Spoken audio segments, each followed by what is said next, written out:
I remember years ago getting an email from one of my elders in the church that I was serving. His whole argument was, why can't you just preach Christ, comfort, preach the gospel, and forget about preaching the law?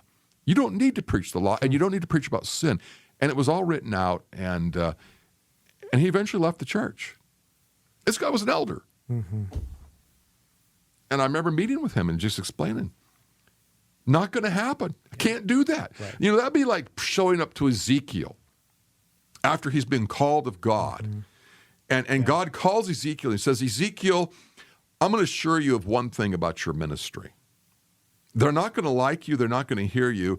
Not because they have a problem with you ultimately. It's because they've rejected me. Right.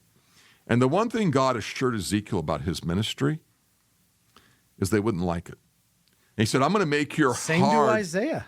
I know. I'm going to make your head as hard as stone. I'm going to recreate you and equip you and strengthen you so that you can confront them. And the first half of the entire book of Ezekiel, and this is true of other places in Scripture, it's about sin and God's judgment. And I think where we're at, and this is true, when God raised up Noah, what did Noah preach about? Mm-hmm. The flood, it's coming. Judgment is coming. Sin matters. God is going to flood and judge the entire world. Yeah. And so you better be in the ark.